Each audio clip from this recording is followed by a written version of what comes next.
अध्यात्म विश्व विज्ञान यूट्यूब चैनल पर उपस्थित अपने प्रिय मित्रों का हार्दिक स्वागत और समादर करते हैं। मित्रों, अध्यात्म विश्व विज्ञान ये एक मूवमेंट है, एक ऐसा मूवमेंट जो इस विश्व से भेदभाव, पक्षपात, अपना पराया, अन्याय, अत्याचार, दुराचार और अमानवीयता, नृशंसता, कट्टरता सभी का निर्मूलन करने की ये एक मूवमेंट है।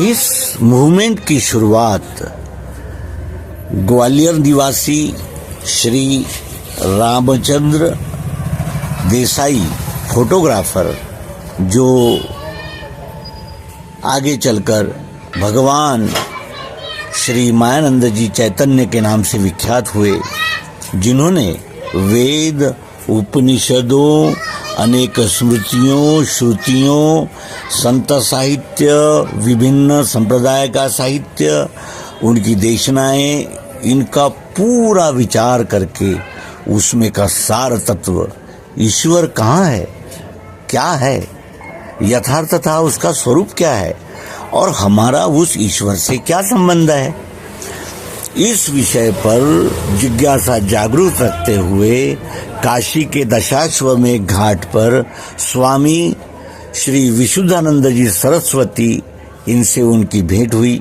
और उन्होंने प्रश्न पूछा कि भगवान श्री कृष्ण ने श्रीमद् भगवद गीता के 11वें अध्याय में अर्जुन को दिव्य दृष्टि दी, जिससे उसे अव्यय आत्मा का दर्शन हुआ। वो क्या है, वो कौन सी युक्ति है, वो कौन सा विज्ञान है, वो ये कैसे जाना जाता है। ममे वांशो जीवलोके जीवभूता सनातना,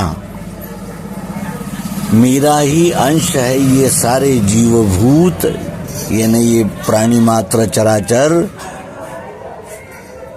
तो वो मैं कौन है, इस विषय में उनका मार्गदर्शन, उन्हें वो युक्ति सद्गुरु गुरु कुंजी श्री विशुद्धानंद जी ने मायानंद जी को दी, जिस समय उनकी उम्र 19 वर्ष थी। उसके अनंतर वे घर लौटे और उन्होंने गृहस्थाश्रम संभाला, फोटोग्राफी का व्यवसाय और अपना अध्ययन जारी ही रखा कि इस युक्ति को किस तरह जन जन तक पहुंचाया जा सकता है, इसकी क्या युक्ति है, किस प्रकार से इसको जन सामान्य के सामने रखा जाए, जिससे कि वे इस युक्ति को अपनाकर अपने नरतन प्राप्ति का सर्वार्थ सार्थक कर सके। ऐसा वो अध्ययन के पीछे एक उद्देश्य, क्योंकि ऐसे जो महान विभूति आती है उनका उद्देश्य परित्राणाय साधूनाम विनाशाय च दुष्टताम धर्म संस्थापनार्थाय संभवामि युगे युगे। तो इस प्रकार उनका आविर्भाव होने से उन्होंने अमरकंटक की कपिल गुफा में तप किया, 2-3 नर्मदा परिक्रमाएं की और ऐसा सर्वमान्य सार्वभौमिक सनातन सिद्धांत इस कलियुग में जन के सामने रखा। वे श्री मायानंद जी चैतन्य इस मूवमेंट के प्रारंभकर्ता है, संस्थापक है। ये संस्था केंद्रीय अध्यात्म विज्ञान शाला, मानधाता, ओंकारेश्वर, जिला खंडवा, मध्य प्रदेश में इसका मुख्यालय है और इसकी वहाँ शाला है। इस अध्यात्म विज्ञान को देने के लिए वहाँ शाला भी उपलब्ध है, जिसका हम लाभ ले सकते हैं। अब प्रश्न यह आता है कि इतने सारी किताबें प्रकाशित हो रही है, इतने उपदेश चल रहे हैं, इनका इतना प्रचार चल रहा है, फिर आपको ये अध्यात्म विश्व विज्ञान यूट्यूब चैनल शुरू करने की और इसका संचालन करने की आवश्यकता क्या थी? क्यों आपने ये 5000 एपिसोड बनाने के कष्ट उठाए? ये सहज ही हमारे मित्रों के मन में आता है और ये हमें उनसे बातचीत करते हुए ऐसा लगता है कि इसका अवश्य ही हमने स्पष्ट समर्पक उत्तर देना चाहिए। सर्वप्रथम तो बात यह है कि अनेक अवगुणों के साथ रहते हुए भी संत साहित्य और भक्ति गीत इस दिशा में हमारा प्रवाह रहा, ये हमें ही आश्चर्य लगता है। और इस प्रवाह से भी ईश्वरी कृपा से ऐसी संगत मिलती चली गई कि जिससे धीरे धीरे वो दुर्गुण, वो अवगुण, या इसे कहा जाएगा कि वो असामाजिकता निकल गई। और अचानक एक दिन एक नागपुर महाराष्ट्र में एक स्थान है डिप्टी सिगल, जहाँ अनेक अध्यात्म विज्ञानी रहते हैं, निवास है उनका।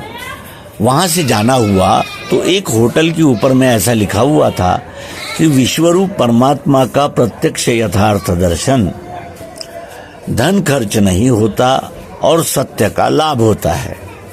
तो ये पढ़कर साहजिक हमारे मन में ये जिज्ञासा जागी कि ये क्या है, कैसे परमात्मा का दर्शन होता है? क्योंकि जिसको दर्शन देने का आग्रह करने के लिए हमने कितने भक्ति गीत गाए। तो ये बात जब मन में आई तो हमने सहज उस रेस्टोरेंट, उस होटल के मालिक से कहा कि भाई हम भी विश्वरूप परमात्मा का दर्शन करना चाहते हैं, क्या आप करा सकते हैं? तो उन्होंने कहा कि हाँ, करा सकते हैं, अभी कराते हैं आपको। और उन्होंने कहा कि क्षर अक्षर ये दो सगुण निर्गुण विभाग है एक ही परमात्मा के, एक गतिशील है, एक स्थितिशील है। तो हम उनसे कहने लगे कि आप जो कहते हो तो गीता में भी कहा है। तो उन्होंने कहा कि भाई ये गीता का ही ज्ञान है जो आपको प्रैक्टिकली दिया जा रहा है। और उन्होंने अपने वक्तव्य का जो विस्तार किया और बताया कि पृथ्वी, जल, अग्नि, वायु, आकाश, इनसे ही हमारी 5 ज्ञानेंद्रियां आँख, कान, नाक, त्वचा और जीभ बने हैं। और ये शब्द, स्पर्श, रूप, रसगंध, ये इन तन मात्राओं की वजह से, तन मात्राओं के माध्यम से ये हमारे इन्हें दृष्टिगोचर होते हैं, प्रकट होते हैं। और 3 गुणों के विषय में बताया, सत्वगुण, रजोगुण, तमोगुण। और फिर इस परिवर्तनशील अष्टधा में जो स्थिति अक्षर ब्रह्म, जिसे प्रियत्व कहते हैं, चाहत, जरूरत, प्रियत्व, आवश्यकता और उसका अस्तित्व, हांपन, ये निर्गुण है, ये सर्वाकार है, इसलिए ये निराकार है। क्योंकि हर आकार में वो चाहत, जरूरत, प्रियत्व, रूप, अस्तित्व दृष्टिगोचर हो रहा है। और ये दोनों अलग अलग नहीं किए जा सकते। वस्तु से उसका स्वभाव अलग नहीं किया जा सकता। वस्तु के साथ ही स्वभाव होता है और स्वभाव और वस्तु अलग अलग नहीं होते। इस प्रकार निर्गुण निराकार और सगुण साकार, इन दोनों का समन्वय पुरुषोत्तम इस तीसरे वस्तु भाव में प्रत्यक्ष प्रयोग द्वारा उन्होंने हमारे सम्मुख रखा। और हम आरंभ हुआ हमारी इस अध्यात्म विज्ञान यात्रा का। और इस यात्रा में पूर्व पुण्य ही कहनी होगी, क्योंकि ये तो हमारे आकलन के बाहर की बात थी और है कि हम केंद्रीय अध्यात्म विज्ञान शाला ओंकारेश्वर जाएंगे और वहाँ स्वामी श्री जीवनानंद जी चैतन्य, इनके मार्गदर्शन में अध्यात्म विज्ञान का अभ्यास करेंगे। ये तो हमारे लिए सरप्राइज है आश्चर्य है, और ये आश्चर्य सुखद आश्चर्य है, क्योंकि इसने हमारे जीवन को श्रीमद् भगवद गीता और उस सनातन सिद्धांत से जोड़ दिया कि जहाँ हमें स्वामी श्री जीवनानंद जी के मार्गदर्शन में इस अध्यात्म विज्ञान का अभ्यास करने का मौका मिला, और जो कुछ भी साध्य हम कर सके वो इतना महत्वपूर्ण है कि इसी सिद्धांत की आज मानवता को आवश्यकता है। इसका भास होता है, क्योंकि इतना अत्याचार, अनाचार, हाहाकार कभी नहीं हुआ। मनुष्य जितना भौतिक साधन संपन्न हो रहा है उतना ही बेचैन हो रहा है, असंतोषी हो रहा है, और कलहपूर्ण जीवन हो गया है उसका। और इस कलह से उभारने के लिए इस समत्व योग की आज मानवता को परम आवश्यकता है। और सबके भाग्य ऐसे नहीं होते कि किसी को रेस्टोरेंट पे ऐसा लिखा हुआ मिल जाए कि विश्वरूप परमात्मा का प्रत्यक्ष यथार्थ दर्शन। ये एक गॉड गिफ्ट है, ऐसा जानकर इस विद्या का अधिक से अधिक प्रचार करके, और इसके माध्यम से हमारा भी अभ्यास चलता रहता है, और हमारे अभ्यास के साथ साथ कोई और भी अभ्यास करे तो ये कितनी सुखद बात है, कितनी आनंद की बात है। और इस विद्या का क्या महत्व है, क्या आवश्यकता है, ये हमारे सुज्ञ प्रियजनों को, इस अध्यात्म विज्ञान के प्रेमियों को बताने की आवश्यकता नहीं है। तो स्वामी जी से आज्ञा लेकर, स्वामी जी ने आज्ञा नहीं दी, वे इंटरनेट का महत्व नहीं समझ पा रहे थे, क्योंकि वो उस युग से आए थे जब पत्र लिखकर पेटी में डाला जाता था और पत्र पहुंचने में 7 दिन लगते थे। लेकिन ये इंटरनेट जो है वो एक क्लिक पर, जैसे ही आप अध्यात्म विश्व विज्ञान यूट्यूब चैनल पे क्लिक करेंगे और इसको सब्सक्राइब कर देंगे, तो आपको श्रीमद् भगवद गीता का यथार्थ निरूपण स्वामी जीवनानंद जी चैतन्य का प्रस्तुत किया गया है। उसमें श्री मायानंद जी चैतन्य इनका जीवन चरित्र प्रस्तुत किया गया है। बुद्ध सूक्त, नर नारायण आदि ग्रंथों पे चर्चा इसमें प्रस्तुत की गई है। अनेक विद्वान और अनेक ज्ञानीजनों के उपदेश इसमें संकलित किए गए हैं। तो ये लाभ इंटरनेट से ही हो सकता है, अन्य नहीं। आज सैटेलाइट के माध्यम से हम यहाँ बैठे बैठे अपने नजीबाबाद, हरिद्वार के मित्र से बात कर सकते हैं, उसको कोई संदेश भेज सकते हैं, कोई कागज भेज सकते हैं, रकम भेज सकते हैं।